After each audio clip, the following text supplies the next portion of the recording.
Bismillahirrahmanirrahim. Assalamualaikum warahmatullahi wabarakatuh. Penerangan saya pada hari ini adalah tentang ciri-ciri khas penganut Ahlussunnah wal Jamaah ataupun ciri-ciri khas Ahlussunnah wal Jamaah.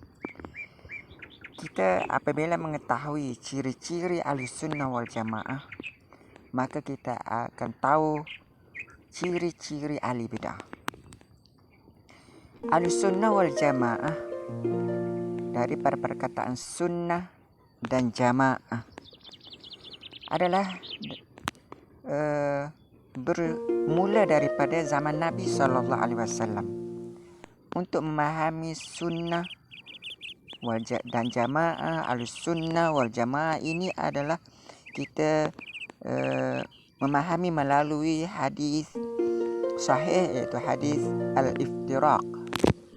Nabi SAW bersabda, "Sataftariqu hadhihi al-ummah ala 73 firqah, kulluhum finnar illa wahidah." Hadis Tirmizi dan Abu Dawud, hadis sahih. Nabi bersabda, akan berpecah umatku kepada 73 golongan. Semua mereka ke neraka melainkan satu golongan. Para sahabat bertanya, "Man-hum ya Rasulullah?" Siapakah mereka wahai Rasulullah? Nabi menjawab, "Man kana ala misli ana alaihi wa ashabi."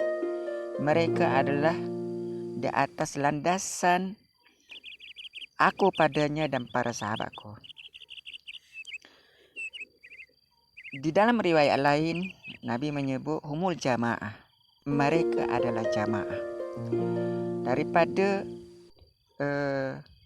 jemaah inilah, daripada jemaah Nabi dan para sahabat inilah, daripada bermula daripada mereka lah perkataan Ahlussunnah wal Jamaah.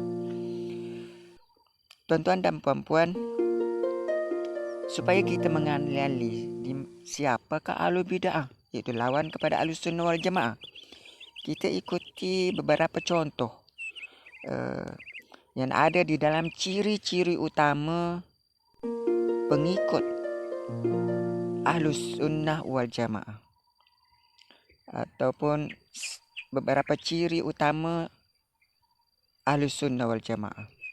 Pertama, Ahlussunnah wal Jamaah, Nabi dan para sahabat sangat meletakkan tinggi Al-Quran dan arahan-arahan Nabi ataupun hadis-hadis Nabi SAW. Itulah mereka-mereka yang mengikut Ahlussunnah wal Jamaah. Mereka menjunjung tinggi Al-Quran dan sunnah, arahan-arahan dan larangan daripada Quran dan sunnah menjadi landasan akidah, landasan syariah dan landasan hidup. Itu sifat pertama Ahlussunnah wal Jamaah. Manakala Ahlul Bid'ah, kita dapati mereka mempunyai ciri yang bertentangan. Di mana mereka sebagai contoh Qadiani atau dikenali sebagai Ahmadiyah. Golongan ini mereka meletakkan nubuwah ataupun kenabian masih berterusan selepas wafat Nabi SAW. Di mana mereka menganggap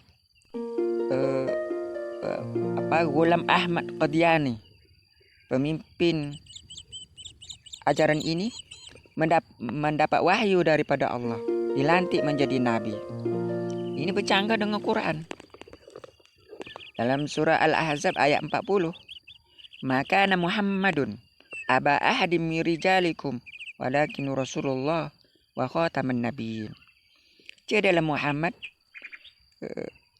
seorang daripada bapa kamu kepada seorang kamu, tetapi beliau adalah Rasulullah, pesuruh Allah, dan dia nabi yang terakhir. Ya, tiada nabi lagi selepas Nabi kita Muhammad. Tetapi Qadiani menyatakan Ghulam Ahmad Qadiani sebagai nabi. Begitu juga menyalahi Al-Quran adalah golongan Syiah. Mereka menyatakan bahawa syariat masih berterusan ataupun belum sempurna selepas kewafatan Nabi SAW. Wahyu masih lagi turun kepada imam-imam mereka. Sedang Al-Quran menyatakan dengan jelas di dalam ayat surah Al-Ma'idah ayat 3. Al-yawma akmaltu lakum dinakum wa atmamtu alaikum ni'mati wa raditu lakumul Islam madina. Telah aku sempurnakan bagi kamu agama kamu. Telah aku sempurnakan ke atas kamu nikmatku dan telah aku redha Islam menjadi agama kamu. Sikap terhadap Al-Quran, menjunjung tinggi Al-Quran, berdalil dengan Al-Quran adalah sifat ahli sunnah wal jamaah. Tetapi ahli bid'ah sebaliknya. Contoh lain yang berlaku di dalam masyarakat kita, sebagai contoh ada golongan yang meminta atau berdoa mengunjung kubur-kubur keramat, meminta doa kepada ahlu kubur yang sudah mati. Sedangkan itu bercanggah dengan Quran. Al-Quran menyatakan, Iyyaka na'budu wa iyyaka nasta'in. Engkau ya Allah aku sembah dan dari engkau aku minta tolong. Kepada engkau aku berdoa minta tolong. Tetapi ini bercanggah apa yang dilakukan oleh ahlu bid'ah, khurafat seperti ajaran Berlui di Pakistan. Di sini juga ada ajaran yang mengunjung kubur-kubur keramat. Mereka bercanggah dengan Quran. Ini bukan tabiat Ahlussunnah wal Jamaah, tetapi adalah tabiat ataupun amalan ahlu bid'ah. Ciri kedua, Ahlussunnah wal Jamaah memuliakan para sahabat Nabi SAW. Sebagai mereka adalah generasi Islam yang pertama yang berjuang bermati-matian bersama Nabi SAW menegakkan Islam. Sehingga mereka lah yang menyebarkan Islam ke seluruh pelosok dunia. Mereka membentuk sekarang masyarakat Islam berjumlah 23% daripada penduduk dunia. Merupakan di antara Islam adalah agama terbesar selepas Kristian. Contoh ajaran sesat ataupun ajaran ahli bid'ah yang menghina ataupun mengkafir para sahabat adalah Syiah. Di mereka di dalam kitab Biharul Anwar Al-Majlisi dan kitab Al-Kafi Kulaini, mereka menyatakan bahawa selepas kewafatan Nabi SAW, semua sahabat murtad kecuali 4 orang. Ini menunjukkan bahawa ajaran sesat yang sebegini adalah bertentangan dengan sifat Ahlussunnah wal Jamaah yang memuliakan para sahabat Nabi radhiyallahu anhum. Dalam Al-Quran menyebut walladzina ja'u min ba'dihim yaquluna rabbana ighfir lana wa li ikhwanina alladzina sabaquna bil iman wa la taj'al fi qulubina ghillan lil ladzina amanu rabbana innaka ra'ufur rahim. Surah Al-Hasyr ayat 10. Mereka orang beriman yang datang selepas para sahabat itu berkata, wahai Tuhan kami, ampunilah kami dan kepada saudara-saudara kami yang telah pergi meninggalkan kami, itu telah meninggal, dan janganlah engkau timbulkan di dalam hati kami kebencian terhadap orang-orang yang beriman. Sesungguhnya engkaulah Maha pemaaf dan penyayang. Ahlussunnah wal Jamaah mencintai, memuliakan para sahabat. Manakala ahlu bid'ah, ciri ahlu bid'ah adalah memusuhi para sahabat,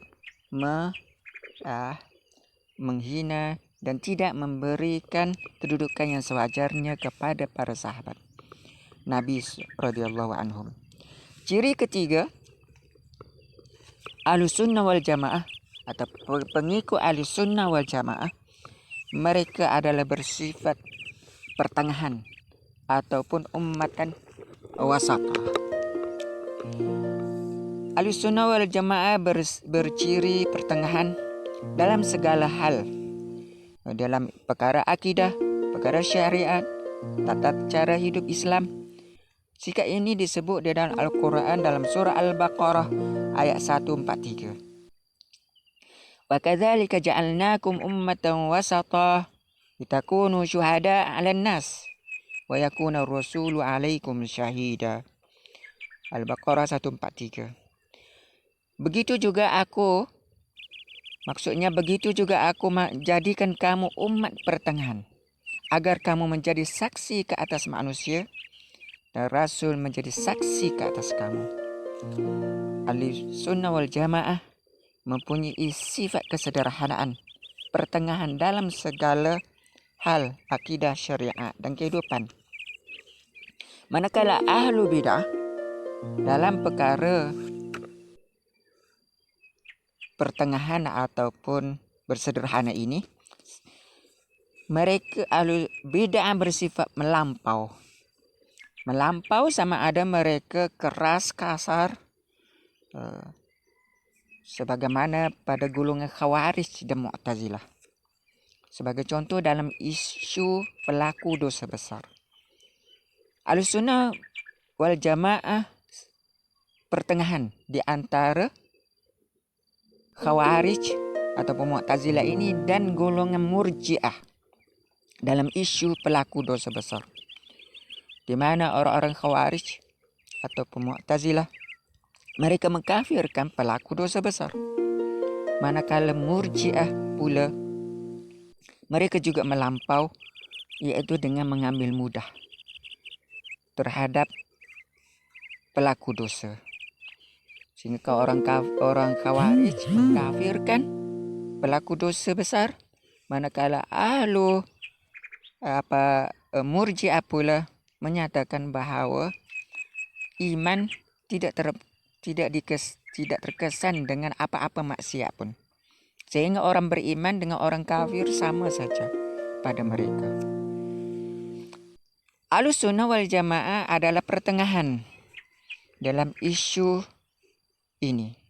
Mereka Ahlussunnah menyatakan bahawa pelaku dosa besar diampun oleh Allah SWT, mungkin diampun oleh Allah SWT, berasaskan ayat Al-Quran surah An-Nisa ayat 45, Innallaha la yughayyiru an yushraka bihi wa yaghfiru Innallaha la yaghfiru an yushraka bihi wa yaghfiru ma duna dzalika liman yasha. Sesungguhnya Allah SWT tidak ampuni orang yang bersyirik dan mengampuni kesalahan selain daripadanya kepada sesiapa yang ia mahu. An-Nisa ayat 48.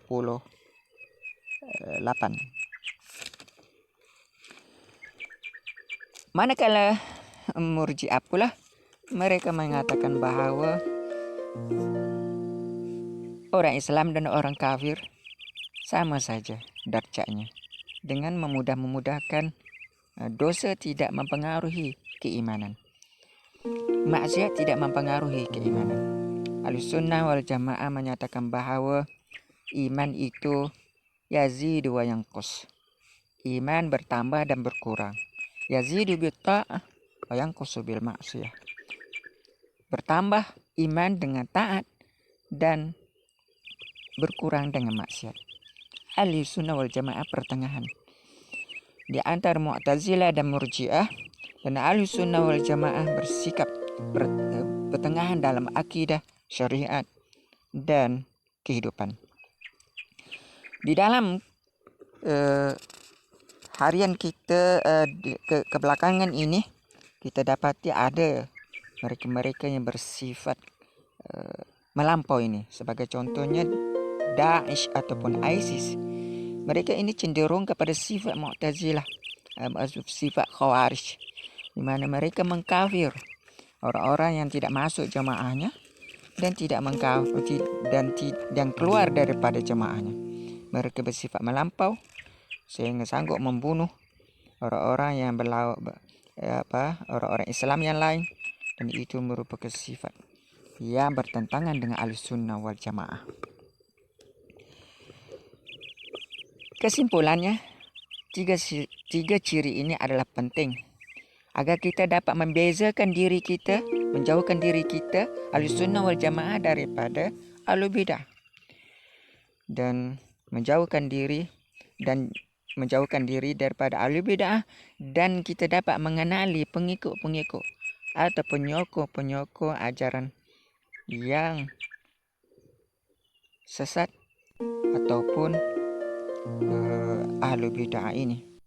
Di mana sebagai kesimpulan, Ahlussunnah wal Jamaah komited dengan Quran dan hadis sebagai rujukan akidah, syariat dan akhlak, manakala Ahlus Bidah sebaliknya.